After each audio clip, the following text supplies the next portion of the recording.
Maurizio, um, tell me a little bit about the new ufology you mentioned last time we spoke. What is that? You mean the state of the art of ufology nowadays? Well, I shouldn't say state of the art. It's a non-state of the art, and unfortunately, we don't have we have the slightest idea of what is going on regarding the UFO phenomenon overall. Maybe we can refer to the past experiences, maybe in the half of the last century, from the last century until now. But unfortunately, since everything is covered up totally and very carefully by a wall of denial that was built over and over the years by the different governments, I shouldn't say what is the state of the art. The state of the art is a person. One person makes a difference in this field. Once you have the experience and you have the courage to tell the others, to tell the people what is your reality, what is your truth, that's the state of the art, not the one that others are telling you. There are, however, initiatives out there that are interesting. Like there's Dr. Ivy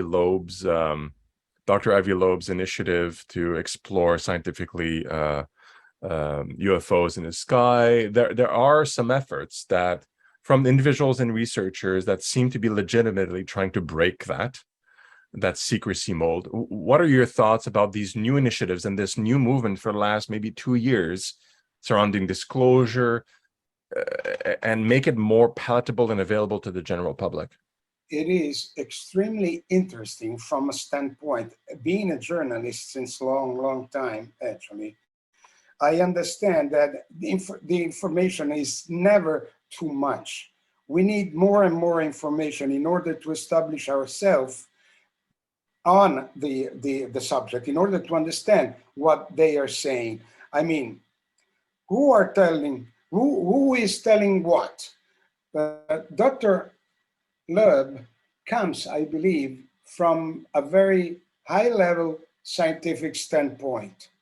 Therefore, it came as a surprise, telling us that probably different races, external races, were involved in an operation that was going on and on and on. And now that we are on the verge of a different solution of this problem, meaning that sooner or later they will come up, they will manifest themselves.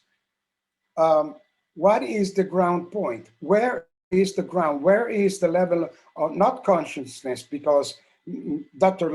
Loeb is obviously very conscious of his words. Where is the level of reality for this statement? I don't get that. That's the point.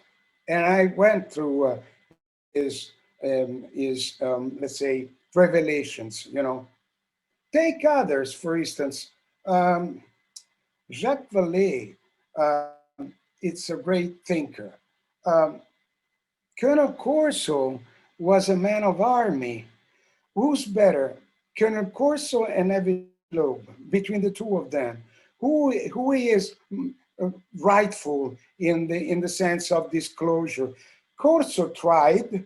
He made his best effort, producing and having for the people a book named The Dawn of a New Age, which is his real diary, by the way.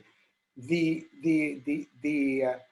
Mr. Loeb is coming out with something which is not, and according to my point of view, satisfactory to me in terms of concrete, solid evidence. It's only his opinion. And that's an interesting point. Speaking of evidence, because the detractors of the UFO phenomenon would say, well, there's no direct evidence, or there's very little of it, or it's mostly circumstantial, observational, and so on, which is generally true. A lot of the observations, and it's not very hard evidence. And there's a lot of focus in the ufology community on the technology, on who, on what. But do you think it would be more valid to ask why? Why are they coming? Why are they here? What is the purpose? And how should we react to thousands of years of appearances, assuming they are extraterrestrial civilization floating around in these UFOs? What are your thoughts about this? Another very interesting question. And in order to answer, I must refer to real events, tangible evidence, and having as tangible evidence what the researchers overall call the so-called smoking gun. Hmm. It's a, it's a way, it's a very thoughtful way of thinking. By the same token, I have to say that is desperately useless because the evidence is already in other people's hands. I don't want to sound as a trumpet, a trombone of conspiracy as a theorist. No, not at all. There are too many non-answers regarding the evidence than the opposite. From 1947 to now, it's 75 years of what? Of physical, tangible denial, which they call a plausible denial. And this is very understandable from a political, strategical standpoint. How do we neglect that the people need to have a confirmation? This is my standpoint. I don't need their assessment. I need a confirmation. They have to tell us, the people, that for 75 years, they were totally saying balls. And what do you think about? I think there's a shift, right? For the longest time, most of those 75 years, us civilians, Yep. we were many of us were just asking about the what is in there and wondering about the technology, right? Now with the alliance, for example, and other organizations, we're asking like, why are they here and how can we communicate with them directly and Yeah. to make diplomatic contact, like actual conversations in an open way. This shift of mindset that seems to occur, do you think this is important? Do you think this is a bit of a premature? What are your thoughts? It's not premature at all. It is it is a question that has to be addressed to the people correctly. Now, we have three forces involved in not the cover-up, but the manifestation of this reality in the skies since too many years. 3 points, 3 forces. One is the belief that we need to understand them from the same religious standpoint, which is the one that is dogmatically dominating our system of belief. And this implies the presence of a common God. In other words, they, whatever we are calling them, whatever they are, Mhm. they have the same God, the same creator, the same original force from which they came. Therefore, if this is correct, maybe we have a, let's say, a chair, 2 chairs, mine and yours.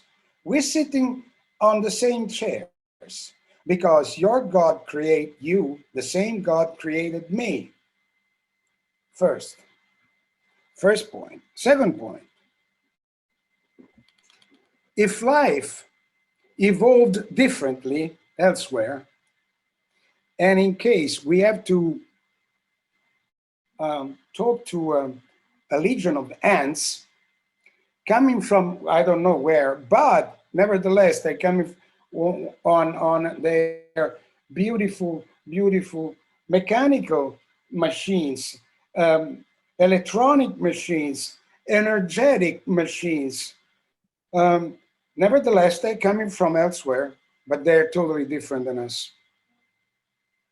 So we mm, we have to accept the difference. This is already a big problem because, Sylvain, we can say many times, ever and forever, the human being is not keen to accept the difference.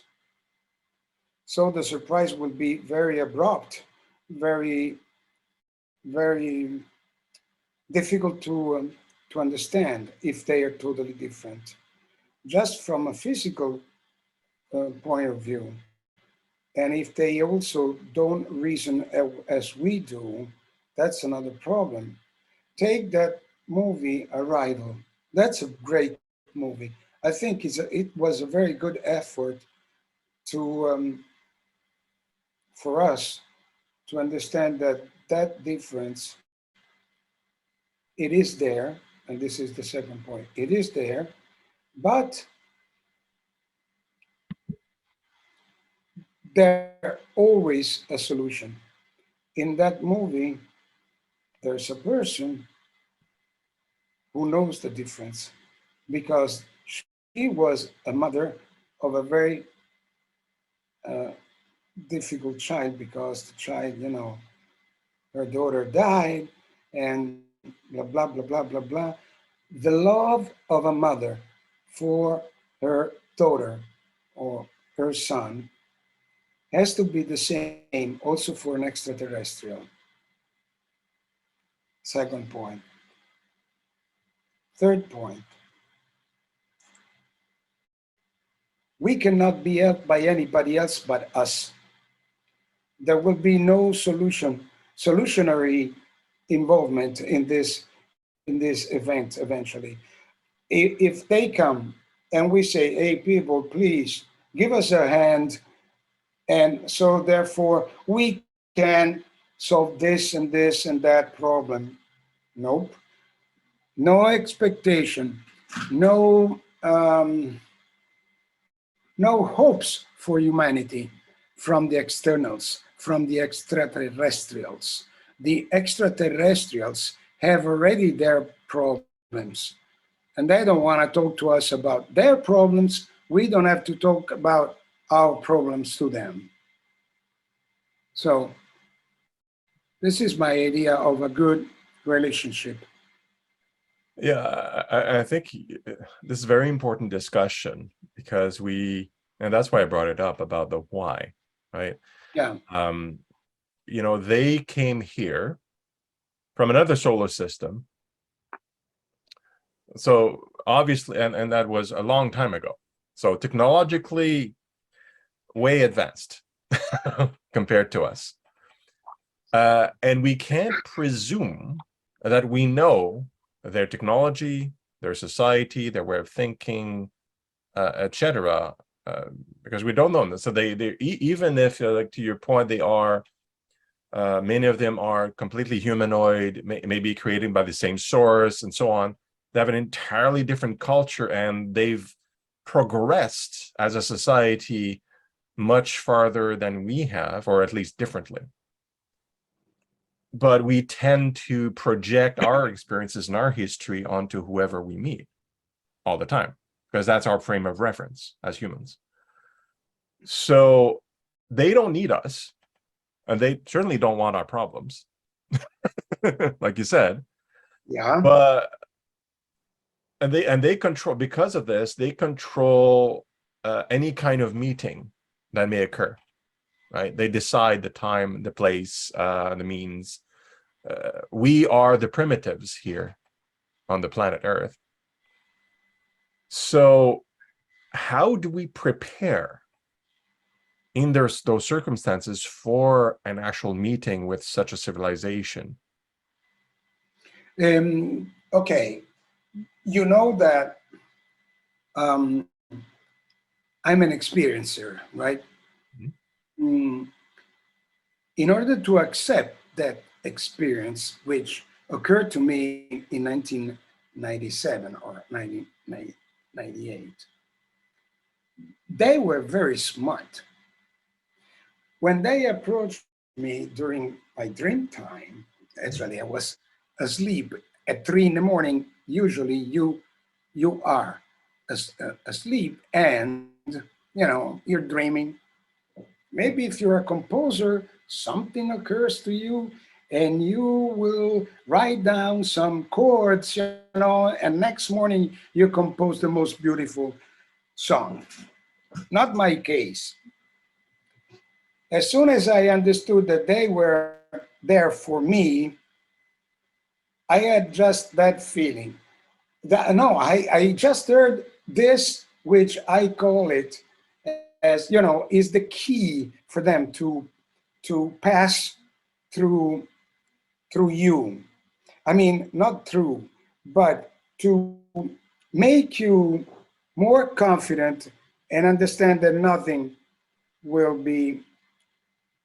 They said, Maurizio, we are here for you, and don't be afraid. We don't harm you. There is no danger for you. Um, Probably this is something that they like to use person by person. They use it consistently because in the many long years of research on abduction, on the abduction phenomenon that I made, many people told me, hey, Maurizio, all of a sudden I found myself in a very difficult situation, but they said to me, oh, don't worry, we don't harm you, and fear no evil. I thought, fear no evil. Do they compare themselves to, the opposite side of God? Nope. They are just somebody who, they are here because they need me. So one evolution from my standpoint, because of you have to um, pass the fear, pass the trauma, go through your questions, having no answers, feeling alone, and so far so on, blah, blah, blah, blah, blah, blah. What I had to do is find an answer, to give an answer to the abductees, or I prefer to call them experiencers.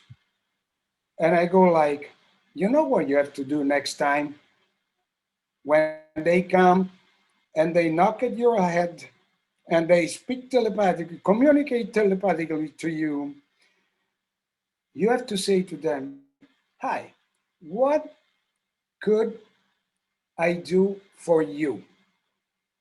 Make yourself not in a passive situation of inferiority. You're not. You're a human being. You've been chosen for something which is very special. A commun- an experience of contact is fantastic. It's nothing to be afraid of. Therefore, don't show fear and tell them, should I help you in any way? Could I do something for you? And then maybe a different approach is reached.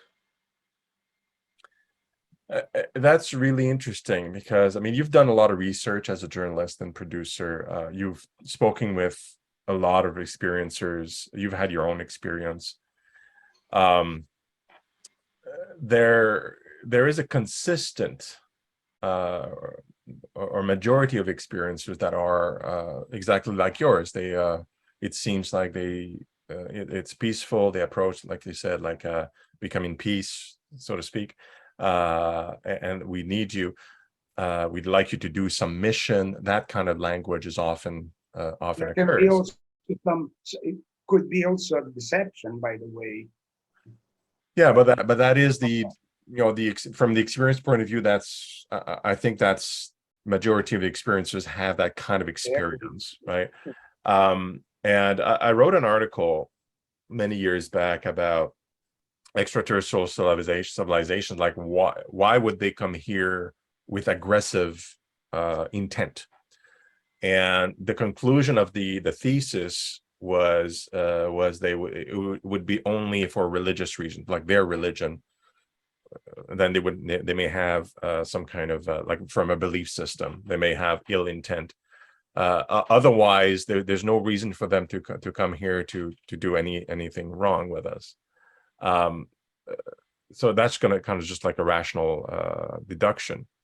So the thought comes, it's like, okay, they don't need us. Practically, I mean, they have materials, they can travel everywhere. They don't. So why are they communicating with us? Why are they engaging with us? Why do they need you, Maurizio? Why do they need these people? Like, why are they here? Why do they care so much about our little planet and our primitive civilization? Because they don't need us in any kind of practical sense that we can think about.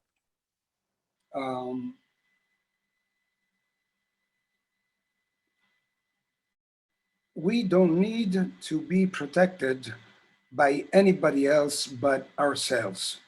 If you want to survive in this situation right now, the only way to go ahead is I take care about my personal environment, my family. I will protect my child, my kids, my wife.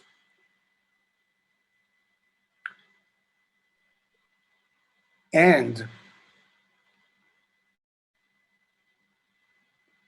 I need to be open to tell the others that they have to constitute an island by themselves, an island which is a protected environment, where you are the only protector of your environment.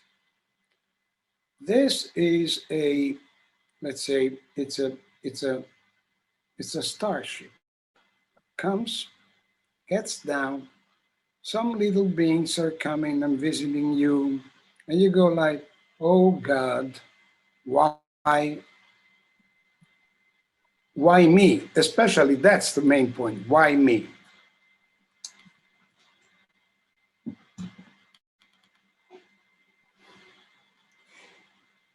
You have to face every day one problem, only one problem. At night, when you go asleep, you're supposed to tell yourself,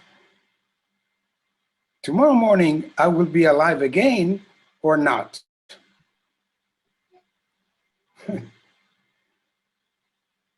This is a karma question. The question you're asking me is, do they have karma? Do they have other beliefs, systems where, like for instance, the Tibetans, I've been in touch with them, with their philosophy, and with Zen, and with other types of beliefs, forms of beliefs, which are not totally close to, Catholicism or the very monolithic religions. They believe, first of all, in reincarnation. Therefore, we are supposed to go and stay on this planet for a certain period of time. Then, bye-bye, okay, everything passes and goes. Fantastic. And then what? That's it? Nope. They say, maybe you'll be back. I believe that once we really accept a different way of thinking, we can evaluate our life differently. I'm not afraid to die. You know why? Because I had an NDE. That incident that occurred to me, a motorcycle accident that occurred to me in 1971 when I was only 20. And I've seen the tunnel, I've seen the light, I've seen beings, maybe one being, which was a very um, um, dark figure standing in between this gigantic light, and I was apprehended. Actually, I had to convince myself in order to finish this life, which I don't like right now because I'm suffering too much for the, problems that I had after the incident. I needed to go. I was destined to go. I decided not to go and to stay. Everything comes and goes. You are alive right now because somebody else gave you life. Then you are passing through a tunnel of light, and this will occur to all of us, regardless if you get into an accident or not. That tunnel of light brings you to another dimension. They, to me, they don't come from another star system. They come from another dimension. And that's why they're always with us. So when we establish ourselves as a community and alliance goes, it's just keen to get into this marvelous project. We also have to be very humble and understand that it's not depending, it doesn't depend from us, not at all, but from them. So how do we possibly prepare ourselves as a civilization for a more let's say more direct interactions with these extraterrestrials? Either they come from extra solar or extra dimensional. How can we prepare ourselves for such an eventuality? It's a First big of all, leap. we don't have to consider them gods, otherwise that would be a great mistake. Mm. We need to tell to ourselves, well, okay, here they are, and if they want um, communicate with us, let's them talk first. Mm. Me being more Italian than American, I say, hmm, hmm, do you believe that they're really coming, in love and in peace and everything? Nope. Nope. I don't know why they're coming. In case they're coming, that Colonel Corso was used to say, as far as the army propension over this subject, he goes like, just in case, we need to be prepared, just in case. Mm. We cannot give up, everything.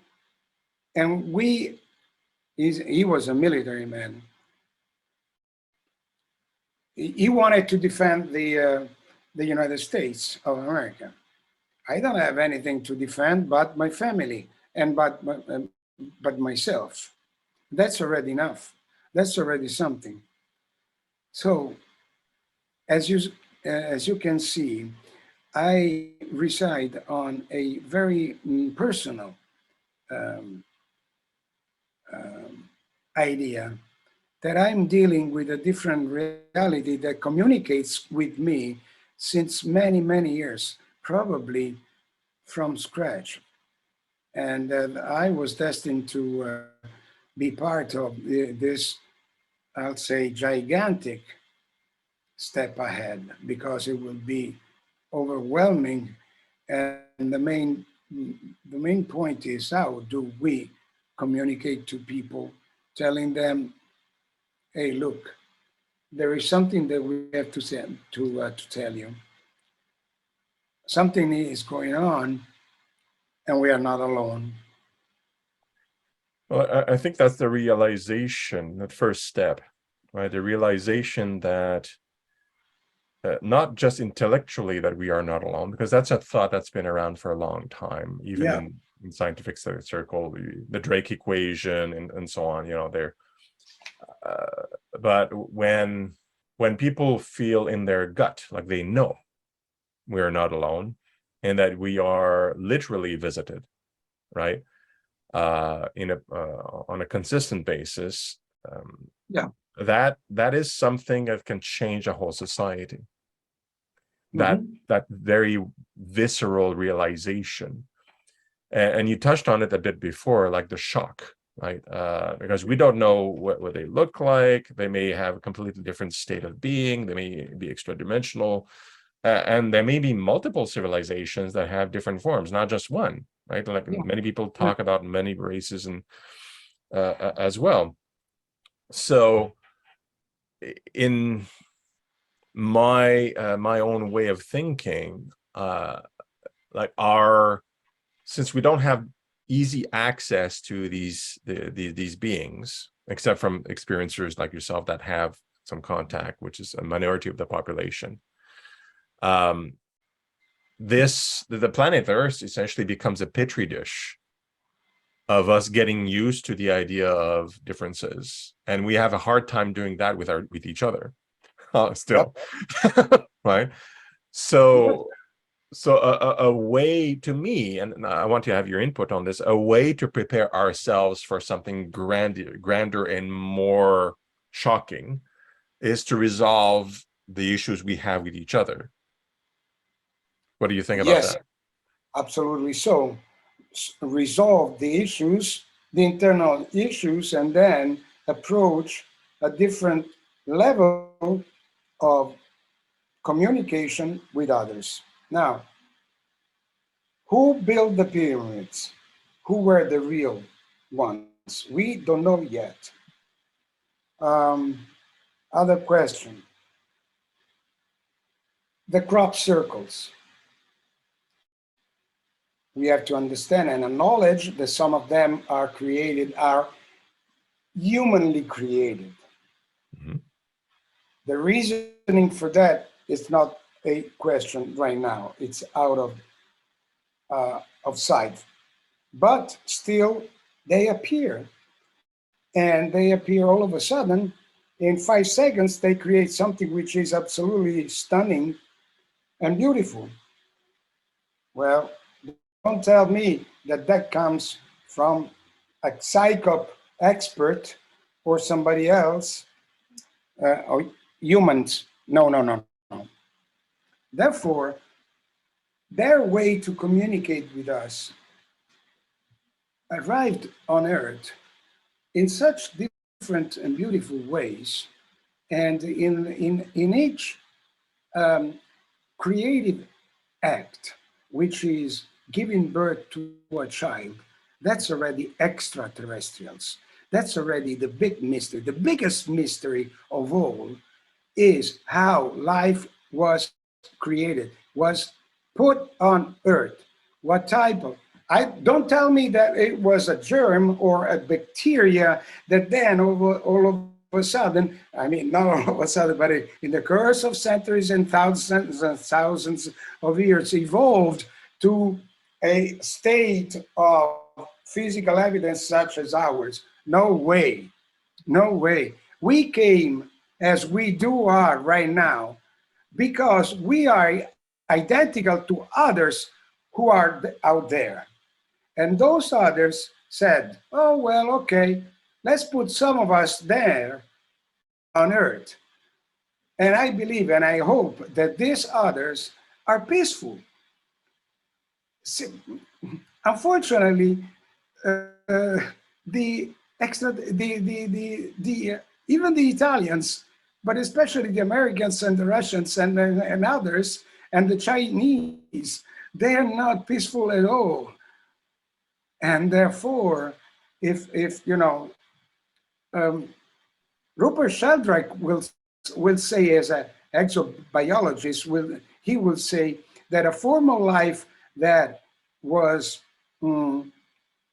that is existing in a certain place has to be exist in another place and in another time, and by a law of entanglement they are already connected. All right, okay, so they can communicate even though they're so distant. And I hope that this will happen. In other words, when Corso, before Colonel Corso died, he said to us, Maurizio, you have to fight not for truth, but for one main point. In order to evolve and survive this catastrophic dilemma, which is what we are facing right now, there's only one solution: a new science.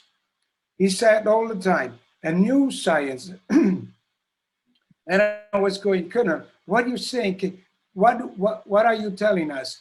If you don't have a new science, you will not understand a new science coming in and visiting you. That's why I'm so glad to be part of this alliance, because I saw that most of the participants have a very strong, overqualified preparation in science. Therefore, open minds, having an open mind, and a very strong cultural, um, scientific um, way of thinking is fantastic.